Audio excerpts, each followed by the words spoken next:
իր հավաքականությամբ ունի հստակ հուշարձան, որտեղ եւ խոնարհվել։ Ինչու է երկնային բանակի օրը անձնական բանակով պաշտպանված եռաբլուր գնացել Փաշինյանը։ Բոլոր պատերազմներում զոհվածների հիշատակի օր դարձած հունվարի 27-ին իշխանավորներից շուտ ոստիկանության գվարդիան է բարձրացել զինվորական պանթեոն, դիպուկահարներ են երևացել տարածքում։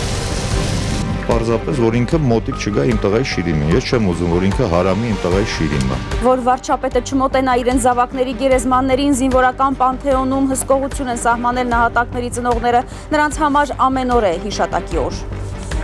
Սեպտեմբերի 27 ոչ,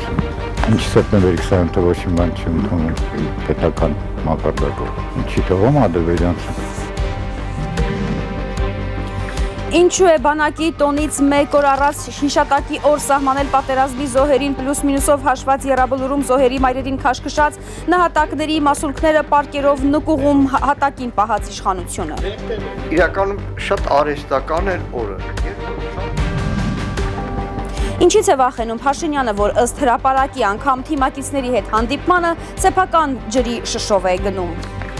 Այո, ինքը սարսափում է, որպես փոքրիկ քնապետ, որ նրա հետ կարող է հաշտեկար դարձնել։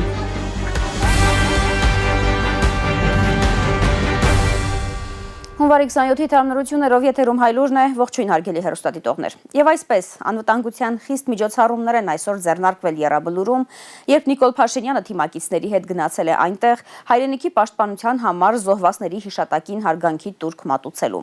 Հայաստանում հունվարի 27-ը առաջին անգամ պաշտոնապես նշվում է որպես բոլոր պատերազմներում զոհվածների հիշատակի օր։ Մարդիկ անգամ դիպուկահարներ են նկատել եռաբլուրում ու տարակուսանք հայտնել անձնական բանակով շրջապատված է երկրի ղեկավարը նշում երկնային բանակի օրը։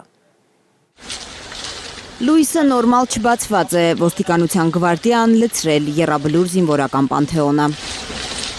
Անգամ դիպուկահարներ են երևացել պանթեոնի բարձրադիր մասերում Փաշինյանի այցից րոպեներ առաջ։ Ձախից ազգային ժողովի, աջից պարզապես նախագահի հետ առանց շլյապան հանելու է մտել եռաբլուր Փաշինյանը։ Պաշտոնական կադրերում չերևացող ինչ-որ պահի գլխինը հանել է, ծաղկեպսակ դրել, ծաղիկներ խոնարել։ Սիրելի ժողովրդին իրենից ոստիկանական վաշտերով հեռացրած մարդը օրվա ուղերձում պնդել է, թե ժողովրդական ձևակերպում ունի արդեն իր քաղաքական թիմի սահմանած հանուն հայրենիքի պաշտպանության զոհվածների հիշատակի եւ խոնարհման այսօրը։ Նրա պնդմամբ այն սահմանվել է մեր երկրի բանակի տոնի նախօրյակին եւ քաղաքացիները արդեն սկսել են հունվարի 27-ը անվանել երկնային բանակի օր։ Բայց այս օրից այն կողմ մեր պատասխանատվությունը չի նվազում, այլ ընդհակառակը ավելանում է պատասխանատվությունն այն բանի համար, որ մեր նահատակների զոհողություններն իզուր չլինեն։ Արցախի համար ընկածներին պլյուս մինուսով հաշված պլյուս մինուս 50 Արցախը Ադրբեջանի կազմում ճանաչած մարդը դիմել է բոլոր զոհերին ու հայտարարել՝ դուք իզուր չեք ընկել։ Ձեր զոհողությունը նոր գիտակցություն է ստեղծել, ձեր զոհողությունը բացել է մեր աչքերը, պարզեցրել մեր միտքը, ամրացրել մեր կամքը, ուժեղացնելու պետությունը։ Հեռացել է Փաշինյանը ԿՊԱ-ականներից բացի ոչ մեկին չտեսնելով։ Զրահապատ ավտոշարասյունը գվարդիայի աշխատակիցների աչալուրջ հայացքի տակ է լքել զինվորական պանթեոնի տարածքը։ Ավելի ուշ տարածքում է հայտնվել պաշտպանության փոխնախարար Արման Սարգսյանը։ Պաշտոնական արարողությունից ուշացած փոխնախարարին ոստիկանները չեն պաշտպանել լրագրողների հարցերից։ Ինչու որևէ պաշտոնյա, այդ թվում ինքը, ծաղիկ չի խոնարել այսօր Արցախի կանչը հուշակոթողին, որ եռաբլուրում առանձնացված մի հատված է Արցախի վերջնական հայաթափման օպերացիայի, դրան հաջորդած բենզինի պահեստի պայթյունի զոհերի հիշատակին։ Բոլոր գերեզմանների մոտ հնարավորություն չկա մոտենալու եւ խոնարհելու։ Կոնկրետ եռաբլուր զինվորական պանթեոնը իր հավաքականությամբ ունի հստակ հուշարձան, որտեղ եւ խոնարհվել։ Հավաքական խորհուրդ է սիրում իշխանությունը, որի օրոք Հայաստանը վարել է անկախության պատմության ամենաարյունալի կապիտուլյացիայով ավարտված պատերազմը։ Դրանք բոլորը մեր եղբայրներն են եւ բոլորը ես տարիքի բերումով իրավունք չունեմ ասել, բայց ավակները կասեն, որ բոլորի որդիներն են, ովքեր ընդունում են որպես իրենց հայրենիքի համար զոհվածների եւ գալիս են իրենց խոնարհումն ու հարգանքը բերելով։ Չի հասկանում պաշտպանության փոխնախարարը, ինչու պետք է սեպտեմբերի 27-ը 44-օրյա պատերազմի սկզբի օրը հիշատակի օր սահմանվեր, եթե Հայաստանը բազմաթիվ ռազմական գործողություններ ու պատերազմներ է տեսել։ Մի օգտվեք իմ քաղաքավարությունից, խնդրում եմ ճանապարհ տակ շտապում եմ, խնդրում եմ ձեզ, շնորհակալություն։ Լարա Արաքելյան, Զարուհի Սահակյան, Նորայր Շարբաթյան, Արմեն Ապրեսյան, Հայլուր։ Եռաբլուր Փաշինյանի ցանկացած այդ դիմադրության յուրօրինակ արշավ է դառնում Պանթեոնում ննջող մեր շատ նահատակների ծնողների համար։ Այսօր էլ են շատերը զինվորական Պանթեոնում հսկողություն սահմանել, որ իշխանավորները չմոտենան իրենց զավակների գերեզմաններին։ Որ չպղծեն իրենց որդիների շիրիմները, լույսը բացվելուն պես եռաբլուր են գնացել զոհված զինծառայողների ծնողները։ Պարզապես, որ ինքը մոտիկ չգա իմ տղայի շիրիմին։ Ես չեմ ուզում, որ ինքը հարամի իմ տղայի շիրիմը։ Եռաբլուրը իրենց տունը դարձրած ծնողների համար ամեն օր է հիշատակի, հարգանքի օր։ Ինչու է Նիկոլ Փաշինյանը հայրենիքի պաշտպանության համար զոհվածների հիշատակի օր նշանակել հունվարի 27-ը։ Սեպտեմբերի 27 գոհություն մեր համար։ Ինչ սեպտեմբերի 27-ը ոչ մի բան չի ընդունում պետական մակարդակով։ Ինչի թողում ադրբեջանցի։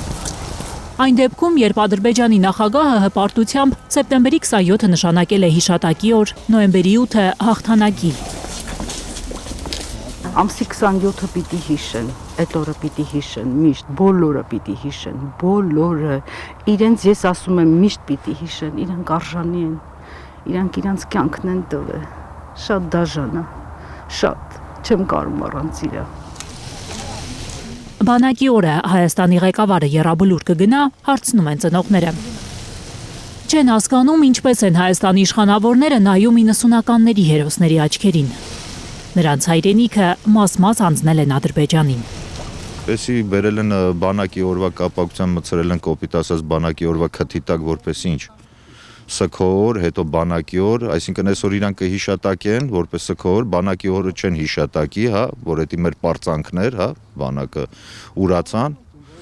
Ես հաստատ համոզված եմ, որ վաղը իրանցից ոչ մեկ չի գա այստեղ, ամսի 28-ին ոչ մեկ չի գա այստեղ եռաբլուր, որտեղ իրանց համար չկա բանակ։ Հայոց բանակի կազմավորման օրը նվաստացնելու, արժե զրկելու համար է նախորդ օրը հիշատակի օր նշանակել իշխանությունը, մտածում են եռաբլուրում։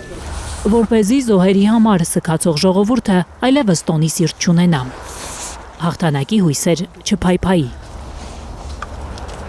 Գայանե Մովսիսյան, Զարա Սահակյան, Նորայր Շարբաթյան, Անի Ղանդիլյան, Հայլուր։ Հունվարի 27-ը հիշատակի օր սահմանելով իշխանությունն իրեն ազատում է հայկական բանակի կազմավորման օրը եռաբլուր այցելելուց, կարծում են Փաշինյանի ընդդիմախոսները։ Նկատում են պատերազմի զոհերին պլյուս-մինուս արածները, եռաբլուրից մայրերին քաշքշելով հեռացրածները, նահատակների մասունքները պարկերով նկուղում հատակին պահածները պատերազմում զոհերի հիշատակի օր են նշում, բայց չեն հրապարակում զոհվածների անունները։ Քաղաքական կուլիսներում խոսակցություններ են պտտվում, որ իշխանությունը որոշել է հնարավորինս արագ կառուցել բուսաբանական այգու կյանքի պուրակը, որ վերջ դնի եռաբլուր պաշտոնական այցերին, սգո եւ տոնական օրերին հայրենիքի համար զոհվածների հիշատակը պաշտոնյաները հարգեն բուսաբանական այգում ու դրա համար լինի մեկ օր։ Ռուբեն Ռուբինյանի եւ Գեգամ Նազարյանի ներկայացած Հենց դրա համար էլ օրեր առաջ ԿՊԱ-ականների քվեով հունվարի 27-ը դարձավ հայրենիքի պաշտպանության համար զոհվածների հիշատակի օր։ Մեր երկնային բանակը Անհասկանալի դրա համար այդ պետական պաշտոնյաների այդ ուղերձներում ընդհանուր հայրենիքի պաշտպանության որը տեղավորվում է այս իշխանության ամբողջ քաղաքականության մեջ գլուխը ծռել, այսպես թաքնվել, հանգարց հարևանը չջղանանը, հանգարց Ադրբեջանում, հանգարց չմտածեն, թե մենք հիշատակում ենք Ադրբեջանի թեմ իրականում ի պաշտպանություն Արցախի ինքնապաշտպանական մարտերում զոհված հազարավորների խոնարհում սիրո ու հարգանքի խոստովանություններ։ Հանուն հայրենիքի զոհվածների հիշատակը եւ նրանց առաջ խոնարհվելը մեր պարտքն է։ Սա է պատճառը, որ հիշատակի պետական օր է սահմանվել։ Ինչու մարդիկ չեն հավատում Փաշինյանի ու նրա թիմի ծնկող անկեղծությանը։ իրականում շատ արհեստական է Ինչպես հավատալ 44-օրյա պատերազմի զոհերի մասունքները նկուղում, պարկերի մեջ, +12 ջերմաստիճանի տակ պահած, Էսի մեր տղեկն են։ պատերազմի զոհերի թիվը +-ով հաշված, 4000-ի կարգի +-50 Եռաբլուրում զոհված տղաների ծնողներին քարշ տված իշխանության սիրո ու հարգանքի մասին խոստովանություններին։ Հարցին հարցով են պատասխանում Հայաստանի իշխանության ընդդիմախոսները։ Այն խայտառակ փաստը, որ Պաշտպանության նախարարության կայքից 22 թվականի սկզբից անետացել է բանակի հիմքը հանդիսացող Արցախյան ազատամարտ բաժինը, որի հիման վրա է ձևավորվել Հայաստանի Հանրապետության զինված ուժերը, ինքնին խոսուն է։ ՔՊ-ի բանակն ու հայ զինվորին միայն անունով սիրելու Գեգամ Մանուկյանի մտաբերած խոսուն օրինակները շատ են։ Սեպտեմբեր 13-14-ի 22 թվականի ադրբեջանական ագրեսիայի ժամանակ նահատակվել է մեր զինված ուժերի 225 ծառայող եւ նույն սեպտեմբեր 13-ին Պաշտպանության նախարարության պաշտոնական հեռուստահաղորդում զինուժը եթեր է մտնում նույն օրը առանց մեկ բառ հիշատակելու, որ այսօր մեր բանակի 225 հոգի նահատակվել են հայրենիքի պաշտպանության համար։ Նույն 44 օրը պատերազմի սկսվելու սեպտեմբեր 27-ին կտկտուր մեկ նախադասությամբ լուրերով հանրային հեռուստատեսության կամ զինուժ ծրագրով խոսում են ինքնին փաստ է։ Հայրենիքի պաշտպանության համար զոհվածների հիշատակը հանկարծ կարևորած Հայաստանի իշխանությունը մինչ օրս 44-օրյա պատերազմից 5 տարի անց չի հրապարակել զոհերի ցանկը անուն առանուն, շարունակում է Գեգամ Մանուկյանը։ Եվ այն չկմեղությունը, գիտեք, զինհաշմանդամների հիմնադրամի զինապահում կա, որը նյութական փոխհատուցման կայք է, այսինքն էլի տանում են փողի տրամաբանության մեջ, երբ որ չկա որևէ պաշտոնական հրապարակում, թե 23 թվականի սեպտեմբեր 19-20-ին Արցախի պաշտպանության բանակի զինծառայողների հերոսական պաշտպանության եւ նահատակության մասին որևէ հիշատակում հարցումից էլի պատասխան գաղտնի են դա տրամադրում, որ հնարավոր չլինի հրապարակել, խոսում է, որ սա ուղղակի շատ արհեստական մի օր էր, որով իշխանությունը փորձում է իրեն սահմանազատել զինված ուժերի կազմավորման օրը հիշատակի խոսք ասելու։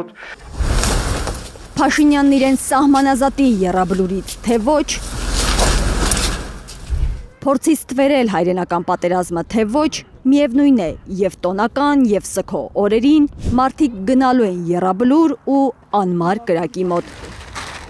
Նկատում է Գեգամ Մանուկյանը, ավելացնում, որովհետև այստեղ ամենաթանկն է, կամ հողի գրկում, կամ հիշողության տեսքով։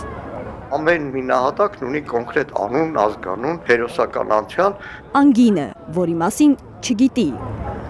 կամ էլ չի ուզում իմանալ Հայաստանի իշխանությունը։ Արփիս Քեսյան, Հենրիկ Համազասպյան, Գագիկ Տեր-Ղազարյան, Հայլուր։ Այսօր սեփական բանակով եռաբլուր գնացած Նիկոլ Փաշինյանը մի քանի օր առաջ համազգային թատրոնի շենքի բացմանը մասնակցել միայն այն բանից հետո, երբ իրավապահները 2 ժամ ստուգել էին շենք մտնող բոլոր մարդկանց, անգամ սնունդն էին անցկացրել ռենտգեն սարքերի միջով։ Հրապարակ օրաթերթին տեղեկություններ են հասել, որ թիմակիցների հետ հանդիպումներին գնալիս է անգամ իր ջուրն իր հետ տանում Փաշինյանը։ Ինչից է վախենում վարչապետը։ Փորձել է պարզել Կարինե Մանգասարյանը։ Աղմուկն ու ակտիվությունը ըստ հոգեբանների ցրում են վախերը։ Նիկոլ Փաշինյանը ինչ որ վախեր է փորձում հաղթահարել։ Գնում է եռաբլուր եւ դիպուկահարներով են նրան պաշտպանում։ Հասկանում եք, սա աբսուրդի ժանրից է, բայց փաստ է։ Հրապարակի տեղեկություններով մի քանի օր առաջ թիմակիցների հետ քեֆի է եղել Փաշինյանը անձնական մատուցողով, որը առանձին սպասք է բերած եղել վարչապետի համար։ Սեղանի վրա եղած բաժակներին մատով էլ չի կպել Փաշինյանը։ Նիկոլի սարսափները մեզ համար բացարձակ նորություն չէ եւ դա շատ նորմալ է, որովհետև ինքը նաև վախենում է հաշվեհարդարից։ Քաղաքագետ Գագիկ Համբարյանի խոսքով Փաշինյան անվտանգության այնպիսի միջոցառումներ է ձեռնարկում, որոնք բնորոշ են խոշոր գերտերությունների ղեկավարներին։ Ոչ մեկի համար նորություն չէ, որ ասենք Վրաստանի դաշնության նախագահան, նույն Ամերիկայի Միացյալ Նահանգների նախագահան, Չինաստանի նախագահան, Ֆրանսիայի նախագահան մեծ մասամբ ուժ որ գնում են նույնիսկ իրենց հետ իրենց ջուրն են տանում։ Էլ չասեմ սպասքը։ բայց երբ որ դա անում է պարտված երկրի ղեկավարը, ապա դա ցույց է տալիս եւ նրա ներքին վախերը եւ արտաքին վախերը, որ այո, ինքը սարսափում է որպես փոքրիկ բռնապետ, որ նրա հետ կարող են հաշվեհար դարձնել եւ իր ներքին թշնամիները, որոնց ինքը վնաս է տվել, թեուզ եւ նույն թիմում, որտեղ ինքը շատ-շատերին վիրավորում է։ Մի սկանդալային լուր է հայտնել այսօր հրապարակը։ Պարզվում է, քիչ չի, Փաշինյանը չի վստահում թիմին, դեռ թիմի ներսում էլ անվստահություն է կուտակվել Փաշինյանի նկատմամբ։ Կառավարության նիստերից առաջ կաբինետի բոլոր անդամների հեռախոսները հավաքում են, հատուկ փակվող արկղերի մեջ դնում։ Բայց նախարարներից շատերը հավանաբար նախկին ՔՊԱ-ական Հովիկ Աղազարյանի ճակատագիրն աչքի առաջ ունենալով վախենում են հեռախոսները կառավարական շենքի անվտանգության աշխատակիցներին հանձնել։ Նախընտրում են թողնել դրանք մեքենաներում։ Շատ դեպքերում, այո, ինքը առաջնորդվում է փոքրիկ բռնապետի հոգեբանությամբ եւ սկզբունքով։ Ես եմ ծնել քեզ, ես էլ կվերացնեմ քեզ, եթե հանգարց դու համարձակվես ինձ դիմանալ կամ չանել այն, ինչ ես քեզանից պահանջում եմ։ Կոմպրոմատներ Փաշինյանը գրեթե բոլոր թիմակիցների դեմ ունի, կարծում է քաղաքագետը։ Նրա խոսքով ակնհայտ է նաև, որ իրար քաղաքացիական պայմանագրով միացած մարդկանց խումբը վաղուց առաջվա պես կուր չէ, բայց ընտրություններից առաջ Փաշինյանը չի կարող առնետավազք հանդուրժել եւ ստիպված է մարդկանց կողքին ամուր պահելու համար նաև կաշառել թիմակիցներին։ Հենց դրա համար է, ըստ Համբարյանի, բյուջեից 3 միլիարդ դրամի պարգևավճարային ֆոնդ հանվել։ Եթե մենք վերցնենք իր թիմագիցների անցյալը, մենք կտեսնենք, որ դրանք ոչ մեկը անցյալ չունեցող մարդիկ են։ Քաղաքագետի կանխատեսմամբ Փաշինյանի փողոցից կառավարական կաբինետներ մտած թիմը վերարտադրվելու շանս չունի այս տարվա ընտրություններում, եթե ընդդիմությունը խելամիտ գործի։ Առաջինը պետք է հասարակության մեջից անեն այդ հորետեսությունը, այդ կեղծ թեզերը, որը սերմանվում են Նիկոլի եւ նրա թայֆայի ներկայացուցիչների կողմից։ Դուք երբեք չմոռանաք, նույնը արեցին Գյումրիում, նույն Գյումրիում ԿՊ-ի տեխնազոին ասում էին ինչքան ես հավաքել, ասում են վաղը կգաք, ինձ կշնորհավորեք։ Գյումրեցի ասեց եղավ։ Նույնը հիմա ընդդիմադիր դաշտում պետք է արվի։ Ըստ Համբարյանի ժողովրդին պետք է հասկացնել, միայն ընտրական ակտիվ մասնակցությամբ հնարավոր կլինի իշխանազրկել Փաշինյանին։ Խորհրդարան անցնելու շանս ունեցող ընդդիմադիր դաշինքներից ու կուսակցություններից յուրաքանչյուրը քաղաքագետի խոսքով պետք է ընտրողներին հորդորի։ Եթե անգամ իրենց ձայն չեն տալու, քվեարկեն հաղթելու հնարավորություն ունեցող ընդդիմադիրներից որևէ մեկի օգտին, կանխելով նաև ձայների փոշիացման հավանականությունը։ Կարնե Մանգասարյան, Նորա Շարբաթյան եւ Հարություն Մաթեւոսյան, Հայլուր։ Եվրոպայի խորհրդի խորհրդարանական վեհաժողովը 2025 թվականը ամփոփող բանաձև է ընդունել, որտեղ Հայաստանին առնչվող զեկույցում անդրադարձել է մեր երկրի ներքաղաքական վիճակին։ Վեհաժողովի մոնիթորինգի ընթացակարգի առաջընթացը զեկույցի հեղինակ Պիերո Ֆասինոյը, որ զեկույցը գրելուց առաջ անգամ Հայաստան չի եկել, պատճառաբանելով հիվանդ է, Փաշինյանի հակաեկեղեցական արշավին առնչվող թեթև ակնարկ է արել։ Հղում անելով իրեն հասած հաղորդագրություններին պնդել է, թե որոշ հոգևորականներ իշխանությունը զավթելու դավադրություններ են պատրաստել մեր երկրում։ ԵԽԽՎ-ում Հայաստանի պատվիրակության ընդդիմադիր անդամները կասկած չունեն, թե ովքեր են ջանացել, որ իտալացի պատգամավորին հասած հաղորդագրություններում խոսք անգամ չլինի 50-ից ավելի քաղբանտարկյալների մասին։ Մանրամասները ռեպորտաժում։ Հայ առաքելական եկեղեցու դեմ արշավի ջրաղացին ջուր լցնելու համար ԿՊԱ-ականներն օգտագործում են Եվրոպայի խորհրդի խորհրդարանական վեհաժողովի 2025 ամփոփող բանաձևը։ Մեջբերում դրա այն հատվածը, որտեղ Եվրակառույցը մտահոգություն է հայտնում մի քանի հոգևորականների իշխանությունը զավթելու դավադրությունների մասին տեղեկությունների առնչությամբ։ Նրանք չեն մեջբերում դրան նախորդող նախադասությունը, որտեղ արձանագրվում է Հայաստանի վարչապետի ու հայ առաքելական եկեղեցու ղեկավարի միջև լարվածությունը։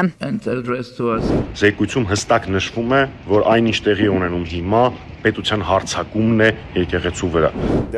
Խայտարակություն է համարում պատիվ ունեմ խմբակցության ղեկավարը ԵԽԽՎ զեկույցը, որ լռում է Հայաստանում մոտ 5 տասնյակ քաղբանտարկյալների մասին։ Ըստ Հայաստան խմբակցության պատգամավոր Արմեն Ռուստամյանի, զեկույցը օբյեկտիվ չէ, քանի որ դրա հեղինակները Հայաստան չեն եկել։ Իրենց հետ չեն զրուցել, միայն հեռվից ՔՊԱ-ականների տված տեղեկությունների հիման վրա են գրել զեկույցը։ Ասացին, որ հիվանդացել է ինչ-որ հիվանդանոց են տարեզեկուցողին և այդ պատճառով այցը հետաձգել են, բայց հետո ընդհանրապես հանեցին, որովհետև նկատի ունեն իբր ընտրություններ են և ընտրությունների հետ կապված միջամտություն չդիտվի դա։ Ռուստամյանի համոզմամբ իտալացի զեկուցող Պիերո Ֆասինոյի առողջական խնդիրներն իրականում առիթ են եղել եվրոպացիների Հայաստան չգալու համար։ Իրականում նրանք չեն ցանկացել իրենց աչքով տեսնել այն, ինչի մասին չէին ուզի գրել զեկույցում։ Հայաստանում ոտնահարված ժողովրդավարության մասին։ Դա կարող է վնասել ընտրությունների գնացող իշխանության համբավը։ Երևի ուզում են ամեն կերպ, այսպես ասած, աչք փակել այն ամենի առաջ, ինչ որ տեղ է ունենում Հայաստանում, այդ թվում քաղբանտարկյալների առկայության փաստը։ Անընդունելի գործելավոճ է համարում Ռուստամյանը զեկուցողների այդ վարքագիծը, բայց ընդունված բանաձևի տեքստում որոշ դրական արձանագրումներ այնուամենայնիվ կան, ըստ պատիվ ունեմ խմբակցության ղեկավարի։ Նույնիսկ հաշվի առնելով Փաշինյանի նկատմամբ եվրոպացիների լոյալությունը եւ որևէ վատ բան չասելու, իրականությունը չարձանագրելու մոտեցումները հստակ նշվում է, որ ընտրությունների ժամանակ պիտի բացառվի պետական ռեսուրսի օգտագործումը։ Վեհաժողովի մոնիտորինգի ընթացակարգի առաջընթացը անվան բանաձևը ընդգծում է նաև, որ պետք է պաշտպանել ժողովրդավարական ինստիտուտները քաղաքական ազդեցությունից։ Պատկերացնում եք ինչ ահռելի մակարդակի են այդ խախտումները, ինչքան անհնար է այն չնկատել կամ կոծկել, որ անգամ հաշվի առնելով Փաշինյանի ցանկացած արարքը արդարացնելու եւ չբարձրաձայնելու էություն որոշ միջազգային կազմակերպությունների մոտեցումները, իրենք չեն կարողացել դրա մասին չներառել այս զեկույցում։ Զեկույցի ՔՊԱ-ականների սրտով շեշտադրումները աշխարհաքաղաքական շահերով է պայմանավորում Ամիջանյանը։ Անփոփոխ է եվրակառույցի պահանջը Ադրբեջանին վերադարձնել բոլոր հայ ռազմագերիներին։ Լիլիթ Սարգսյան, Կարինե Մանգասարյան, Անի Ղանդիլյան, Հայլուր։ Եկեղեցու բարենորոգման կեղծորակարգով տիրադավ հռչակված եպիսկոպոսների վեհարանն արատավորող հայտարարություններին փաստերով է հակադարձում մայրաթոռը։ Հերթական կեղծիքը թե իբր նիստերի դահլիճում միայն այն կաթողիկոսների նկարներն են, որոնք գահակալել են Հայաստանի ռուսական տիրապետության շրջանում, զրպարտություն է անվանում Սուրբ Էջմիածնի թանգարանների եւ արխիվի տնօրեն Ասողիկ Աբեղա Կարապետյանը։ Փաշինյանի արշավին միացած եպիսկոպոսների անունից տարածված պատմական կեղծիքն են նաեւ սրբագրել Ասողիկը։ Հայոց եկեղեցու պատմությունը սկսվում է ոչ թե Սուրբ Գրիգոր Լուսավորչից, այլ Թադեոս ու Բարդուղիմեոս առաքյալներից։ Ինչու է մայրաթոռի նիստերի դահլիճում վեհարանի ժողովասրահում։ Կաթողիկոսների դիմանկարների ժամանակագրությունը սկսվում Եփրեմ առաջին զորագեղցուց, որ 1809-ից 1830 թվականներին է գահակալել։ Հայ առաքելական եկեղեցու բարենորոգում անունը ստացած տելեգրամյան խումբը, որ դարձել է տիրադավ հռչակված հոգևորականների խոսափողը, փորձելով առաջ տանել վեհափառ հայրապետի ռուսամետ լինելու փաշինյանական թեզերը, պնդել է, թե Եփրեմ առաջին զորագեղցու դիմանկարով է սկսվում կաթողիկոսների դիմանկարների ժամանակագրությունը, իբր որովհետև նա գահակալել է ռուսական տիրապետության շրջանում։ Մայրաթոռի արխիվի ու թանգարանների տնօրենի պնդմամբ Եփրեմ առաջինի գահակալման շրջանի հետ բացարձակ կապ չունի դիմանկարների ժամանակագրության ընտրությունը։ Այդ սուտը եւ զրպարտությունը, այդ անհեթեթությունը կարիք չունի որևէ մեկնաբանության։ Հայր Ասողիկը մեկնաբանում է տարածվող կեղծիքը միայն որպեսզի հավատավոր ժողովուրդը հանկարծ չմոլորվի տիրադավների տարածած ստերի պատճառով։ Եփրեմ առաջին զորագեղցին առաջին հայրապետն է, որն ունի իրական դիմանկար։ Ըստ Հայր Ասողիկի, սա է պատճառը, որ նրա դիմանկարը տեղ է գտել ժողովասրահում։ Երբ մենք 2015 թվականին պատրաստում էինք հայոց հայրապետների դիմանկար լուսանկարների այս գրքույկը, սկսեցինք հենց Եփրեմ Ձորագեղցի ամենայն հայոց կաթողիկոսից, ով ուներ իրական դիմանկար։ Դիմանկարը ստեղծել է հայ գեղարնկարչության մեջ դիմանկարների ռեալիստական հիմքերը դնող Հովնաթանյան հռչակավոր ընտանիքի վերջին շարավիղը Հակոբ Հովնաթանյանը Մայրաթորի վերանորոգումից հետո է վեհափառը որոշել, որ վեհարանի ժողովասրահի պատերը պետք է զարդարեն կաթողիկոսների ոչ թե մտածածին, այլ իրական դիմանկարները, որ հոգևոր հայրերը որոշումներ կայացնելիս իրենց թիկունքում զգան նրանց ներկայությունը։ Մեր այսօրվա շնորհալի նկարիչներից մեկին պատվեր տվեցինք, որ նա ստեղծի ամենայն հայոց կաթողիկոսների դիմանկարները, հիմնվելով արդեն առկա պատկերների վրա եւ ինքնուրույն գեղարվեստական լուծում տա իր ստեղծած դիմանկարներին։ Ահա այսպես ստեղծվեց հայրապետած այդ դիմանկարը, որ սկսվում է Եփրեմ Ձորագեղցի ամենայն հայոց կաթողիկոսից եւ ավարտում Գարեգին II ամենայն հայոց վեհափառ հայրապետի դիմանկարով։ Սուտ է ըստ հայրասողիկի նաև այն տեղեկությունը, թե Գերագույն հոգևոր խորհրդի ժողովասրահում կաթողիկոսների դիմանկարները հայտնվել են Մայրաթորի վերանորոգումից հետո։ Մտածելով, որ Նրա խոսքով դեռ Վազգեն առաջին ամենայն հայոց կաթողիկոսի օրոք են վեհարանի պատերին փակցվել 19-րդ դարում գահակալած որոշ կաթողիկոսների դիմանկարներ։ Եվ Գարեգին II վեհափառ հայրապետի օրոք այդ նկարներն այնտեղ կախված են եղել։ Հիմա այդ նկարները այստեղ են հին վեհարանում։ Պահպանվում են որպես թանգարանային նմուշ։ Հայրապետած սրահում այդ դիմանկարները այլ կաթողիկոսների դիմանկարների հետ միասին ցուցադրված են։ Զավեշտալի է անվանում հայրասողիկը նաև իրենց եկեղեցի բարենորոգողներ հռչակածների տելեգրամյան գրառման այն պնդումը, Գեղանկար եւ դիմանկարներ որպես իբր հայոց եկեղեցու պատմությունը սկսվում է Սուրբ Գրիգոր Լուսավորչից, վեհափառի համար Եփրեմ առաջին Ձորագեղցուց։ Մինչդեռ ըստ հայրասողիկի հայոց եկեղեցին սկսվում է Սուրբ Թադեոս ու Բարդուղիմեոս առաքյալներից։ Նրանց դիմանկարները միշտ կան թե վեհարանում, թե հայ առաքելական բոլոր եկեղեցիներում։ Լիլիթ Գասպարյան, Աշոտ Մնոյան, Գագիկ Տեր-Ղազարյան, Հայլուր։ Հարգելի հեռուստադիտողներ, այժմ համառոտ, թե ինչ ենք պատմելու թողարկման երկրորդ մասում։ Ոսկու ռեկորդային գների ֆոնին դոլարի արժեզրկումը տնտեսագետների կանխատեսմամբ անխուսափելի գնաճի է հանգեցնելու մեր երկրում։ Մենք ներկրում ենք բենզին, դիզվառելենու, հացամուտերք, դրանք կարող են թանկանալ դոլարի ֆոնի վրա։ Սպիտակ տունը հերքում է տեղեկությունը, թե Ուկրաինային տարածքային զիջումներ է պարտադրում, Մոսկվան հաշվում է հունվարին իր վերահսկողության տակ ածած բնակավայրերը։ Հունվարին ռուսական զորքերը վերահսկողության տակ են վերցրել 17 բնակավայր։ Սաստիկ ցուրտը ծառեր է պայթեցրել Միացյալ Նահանգներում, առատ տեղումներն ու ձնաբուքը խցանումներ են առաջացրել Ռուսաստանի մայրաքաղաքում, իսկ մերկասառույցը Հայաստանում շղթայական վթարի պատճառ է դարձել։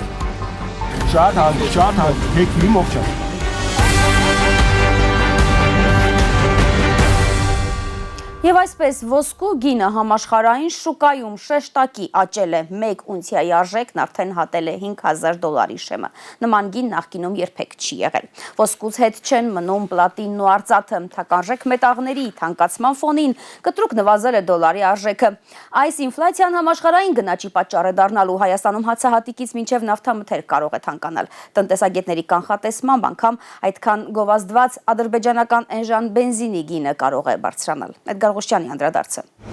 Ոսկու ռեկորդային գների ֆոնին դոլարի արժեզրկումը տնտեսագետների կանխատեսմամբ անխուսափելի գնաճ է բերելու մեր երկիր։ Արտերկրից դոլարով գնվող Հայաստան ներկրվող ցանկացած ապրանք կարող է թանկանալ։ Մենք ներկրում ենք բենզին, դիզվառելենու, հացամուտերք, դրանք կարող են թանկանալ դոլարի ֆոնի վրա։ Կարող են։ Դիզվառելենու ու բենզինը հաստատ։ Տնտեսագետի համոզմամբ շուտով անգամ Ադրբեջանից ներկրվող այդքան գովազդված էժան բենզինը չի կարող զսպել գնաճը վառելիքի շուկայում։ Ադրբեջանից մի ցիստերն են բերել եւ բոլորը ասում են մեզ այդպես էլ բացատրություն չտվեցին, որ դա իրականում ռուսական բենզին է։ Մենք այդպես էլ չստացանք բավարարություն։ Պետությունը կարող էր պնդել, որ հեսա սերտիֆիկատները ցույց տար։ Ապրանքի սերտիֆիկատը գալիս է, չէ՞, սերտիֆիկատները ցույց տայիք, որ մենք էլ չխոսեինք։ Օրինաչափություն է, եթե համաշխարհային ակտիվների նավթի եւ ոսկու գինը բարձրանում է, դոլարը արժեզրկվում է։ Բոլոր այս պարագաներում Հայաստանը տուժում է, որովհետև Հայաստանը ոսկից ակտիվներ չունի։ Ոսկու հանքեր ունենք, շահագործում ենք սոտկա, ինչպես գիտեք, դա գեղեցիկ ձևով արգելված է Ադրբեջանի կողմից, մենք ոսկի այլևս չենք արդյունահանում։ Բագրատյանի խոսքով թանկարժեք մետաղները շշմեցնող գների են հասել։ Արծաթի 1 գրամն այսօր արժե այնքան, որքան 50 տարի առաջ 1 գրամ ոսկին արժեր։ Գնաճը կարող է կանգնեցնել միայն դոլարի արժևորումը։ Դե հիմա Տրամպը խնդիր դրեց դոլարը ուժեղացնել։ Բագրատյանի կանխատեսմամբ դոլարային ակտիվների աճ տեղի կունենա ամբողջ աշխարհում, այդ թվում Հայաստանում։ Այսինքն որոշ ժամանակ անց դոլարի պահանջարկը կաճի, մարդիկ կսկսեն դոլար գնել։ Դոլարային ակտիվների աճը տեղի կունենա, այդպես քիչ է լինում, բայց այդպես էլ է լինում, տեղի կունենա ոսկու թանկարժեք մետաղների գների հետագա աճի վրա։ Մինչև ապրիլ-մայիս թանկարժեք մետաղների, հատկապես ոսկու գնաճը Բագրատյանի կանխատեսմամբ հարաբերականորեն կդանդաղի։ Էդգար Ղուշչյան, Նորայր Շարբաթյան եւ Էլեն Յահինյան, Հայլուր։ Միջազգային լուրերին անցնենք, Ուկրաինան ակնկալում է անդամակցել Եվրամիությանն արդեն հաջորդ տարի 2027 թվականին։ Այս մասին Զելենսկին է հայտարարել Ավստրիայի կանցլեր Քրիստիան Շտոկերի հետ զրույցից հետո։ Նրա խոսքով Ուկրաինայի անդամակցությունը Եվրամիությանը անվտանգության կարևոր երաշխիք է ոչ միայն Ուկրաինայի, այլև ամբողջ Եվրոպայի համար։ Սակայն անվտանգության երաշխիքներ Կիևը կստանա միայն խաղաղության համաձայնագիրն ընդունելուց հետո, իսկ Ուկրաինան մտադիր չէ զիջել Դոնբասը, ինչը բազմաթիվ փորձագետների գնահատմամբ խաղաղության համաձայնագրի առանցքային պահանջներից մեկն է։ Սպիտակ տունը հերքել է տեղեկությունները, թե Միացյալ Նահանգները Ուկրաինային տարածքային զիջումներ է պարտադրում։ Բացարձակապես սուտ է։ Խաղաղության հաստատման գործընթացում ԱՄՆ-ի միակ դերը երկու կողմերին միավորելն է համաձայնության գալու համար։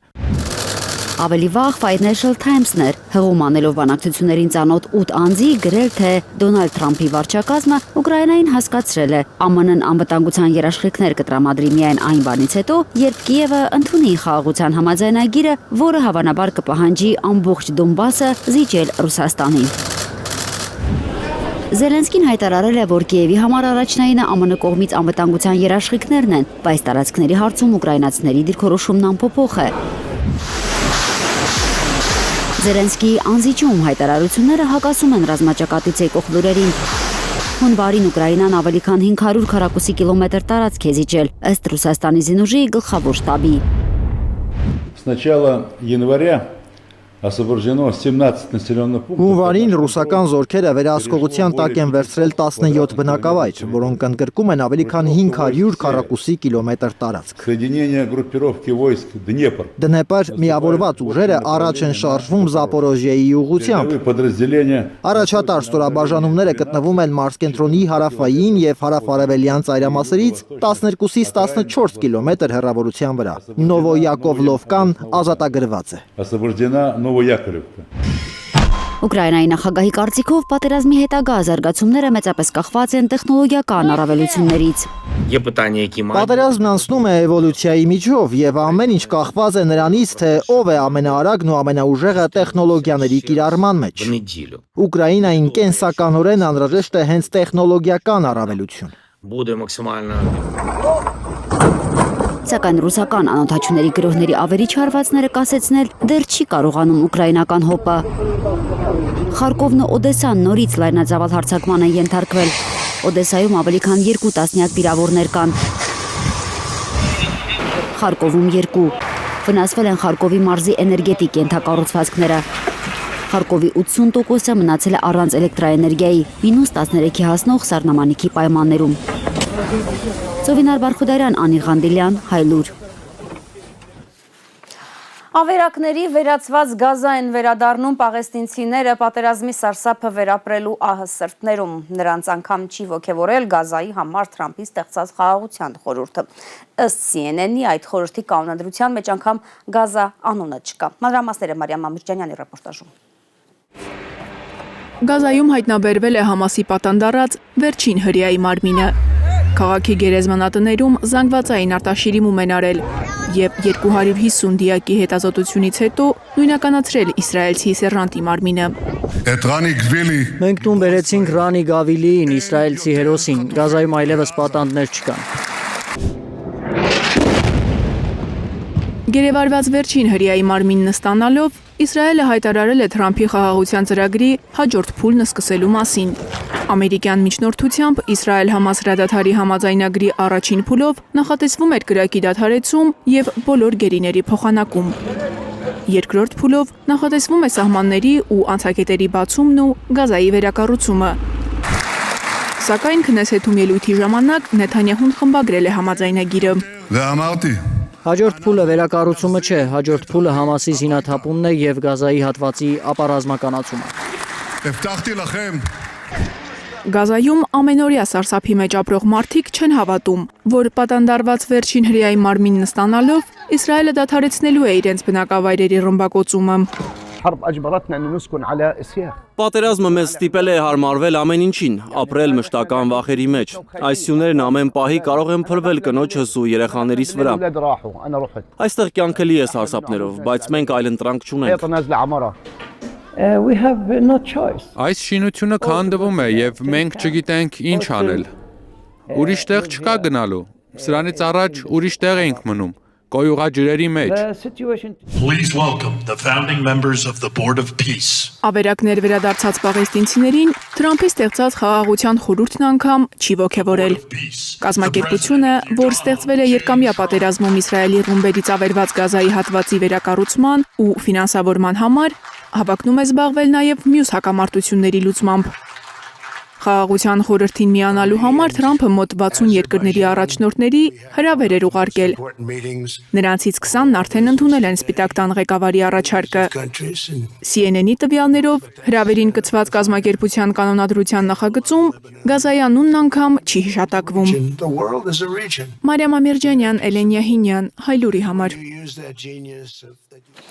Սաստիկ ցուրտը չի նահանջում հյուսիսային կիսագնդից, սոցցանցերում կադրեր են տարածվել Միացյալ Նահանգներից եւ Կանադայից, սառնամանիքից արդեն ծառեր են պայթում։ -30-ից ցածր ջերմաստիճանում բների ներսում խոնավությունը հանկարծակի սառչում եւ ընդարձակվում է, առաջացնելով սառցակալ մանջակեր։ Ձնախառն փոթորկի պատճառով Միացյալ Նահանգների մի շարք նահանգներ, այդ թվում մայրաքաղաք Վաշինգտոնը, արտակարգ դրություն են հայտարարել։ Ըստ Associated Press-ի, նահանգներում առնվազն 30 մարդ է մահացել հզոր ձնաբքի հետևանքով։ Մոսկվան էլ նոր հզոր ձնաբքի տակ է։ Առատ տեղումների հետևանքով 9 բալանոց խցանումներ են, 50-ից ավելի չվերթներ են հետաձգվել։ Քաղաքում մինչև հունվարի 29-ը հայտարարվել է եղանակային վտանգի նարնջագույն մակարդակ։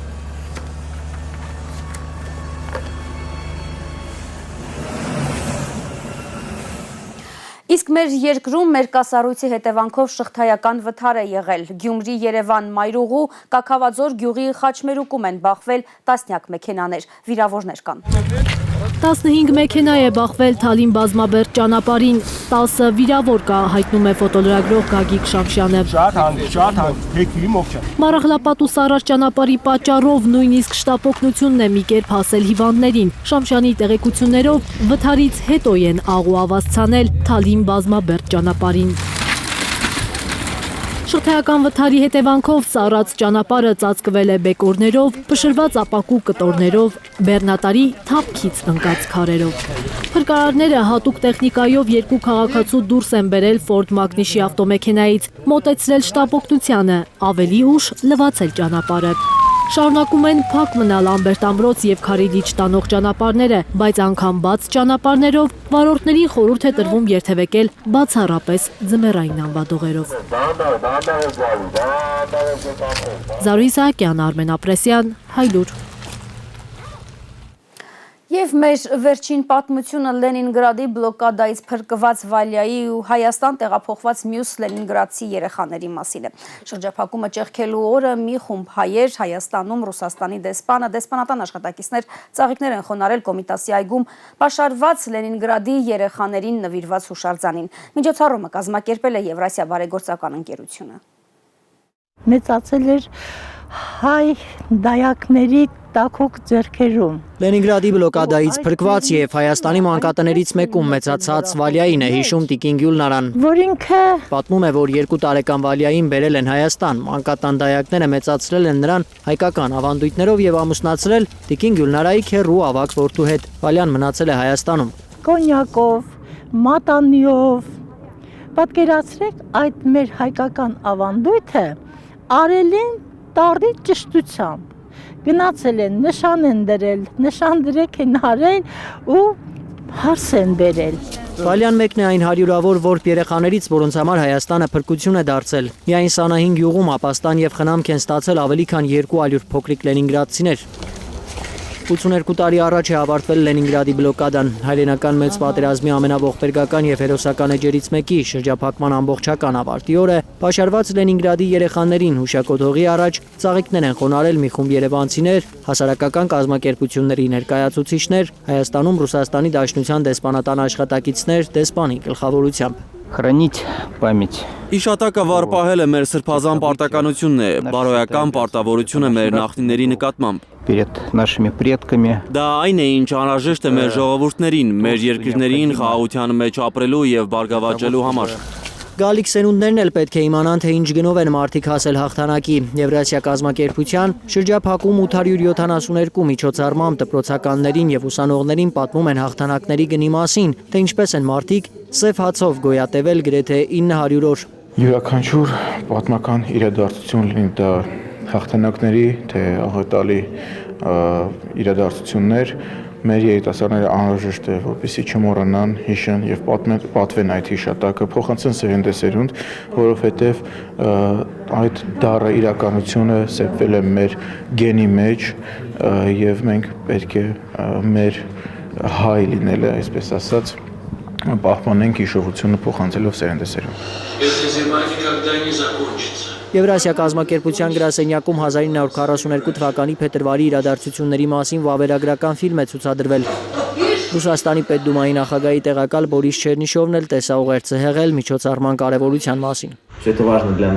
Այս ամենը կարևոր է մեզնից յուրաքանչյուրի համար, քանի որ որպես մեկ մեծ ընտանիք մենք պաշտպանեցինք մեր երկիրը։ Լենինգրադի պաշտպանությանը 100,000 հայ է մասնակցել, ավելի քան 20,000-ը զոհվել են, 10 հայ զինվոր խորհրդային միության հերոսի կոչման է արժանացել։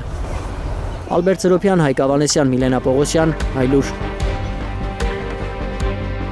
Դուք դիտում եք Հայլուրը, հարգելի հեռուստադիտողներ, շնորհակալություն շատության համար, ցտեսություն։